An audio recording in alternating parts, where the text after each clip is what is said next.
Good morning, class 4. Welcome back to the online computer class. Today, we will start a new chapter, that is chapter 5, the internet, web, browser. So, let's start. First of all, we will read about internet. The internet is a global network of billions of computers and other electronic devices.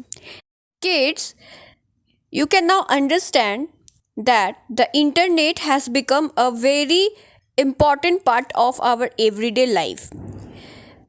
So, in order to connect to the internet, one must have access to an internet service provider, that is called ISP, which acts as the middleman between us and the internet. Coming on to the next topic is network. Kids, normally, network is the exchange of information and ideas among people with a common profession or special interest. But in internet, network is a collection of computers, servers, peripherals or other devices that are connected to one another to allow the sharing of data, which means that we can connect to any computer from our own computer system through internet. An excellent example of a network is the internet, which connects millions and millions of computers to each other all over the world. Now, we will study about the basic requirements to connect to the internet. Kids, you can see on your screen that there are four basic requirements to connect to the internet. The first and the foremost is computer system. Second one is software. Next one is modem. And the last one is connection. In this class, we will read about each of them in detail. So let's go. First is computer system. Kids, the basic requirement to connect to the internet is the computer system. Without this, you cannot connect to the internet. Computer system is not only a computer system.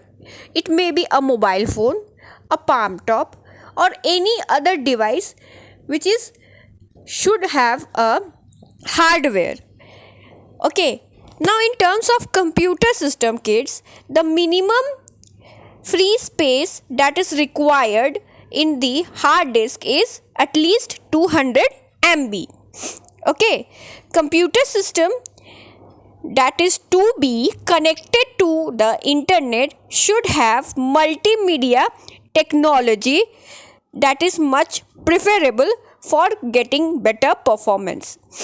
Kids, if you ask why, ma'am, 200 MB is the minimum requirement, because there are certain temporary files of the internet which is required to be stored in the hard disk. Okay, now let's go for software.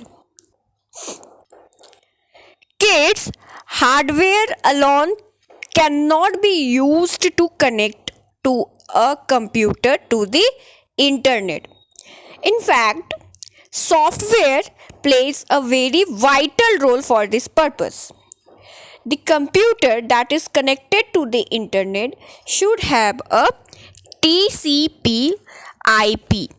TCP stands for Transmission Control Protocol and IP stands for Internet Protocol. Okay, kids, which is used to make communication between the user's computer and other computers through the internet.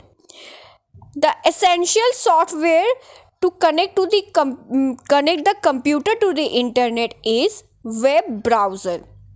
Okay, which is used to search the information through the internet. Kids, there is also a very important term under this topic is browsing. searching information from the internet is called browsing or surfing.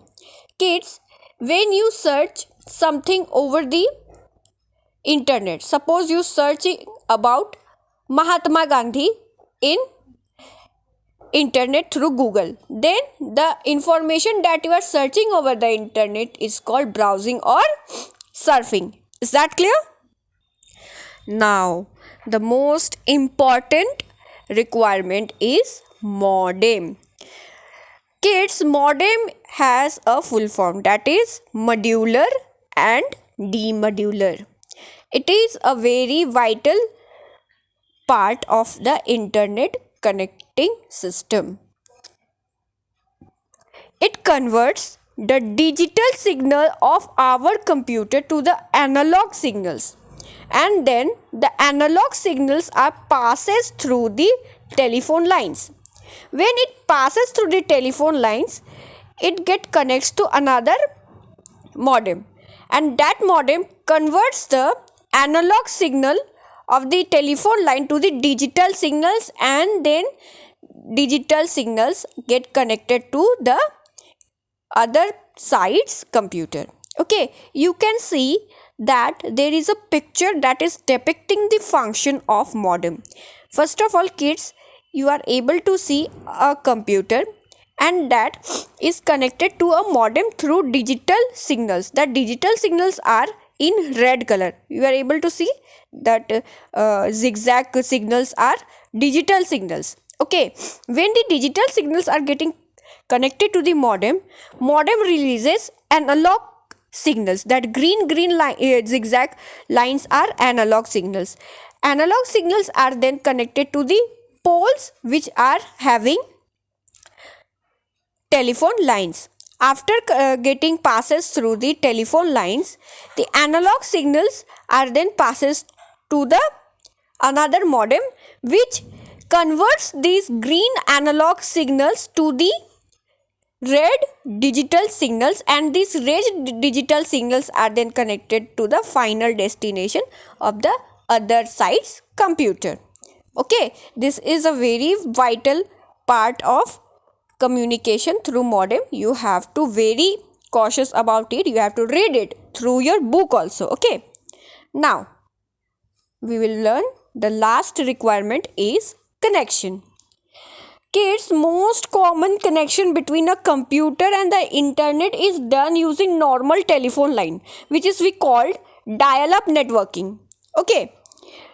Besides these, kids, other connections such as ISDN, which stands for Integrated Service Digital Network, cable line, okay, leased line, satellite connections, etc., which can be used to connect a computer to the internet.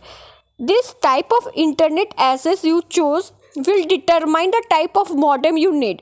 Suppose dial-up access you are choosing. So dial-up access uses telephone modem. Okay, DSL service, if you choose DSL service, then it will have to get connected through a DSL modem.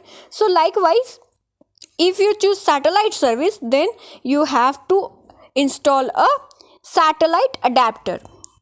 Alright, so kids, we will continue this chapter to our next classes also.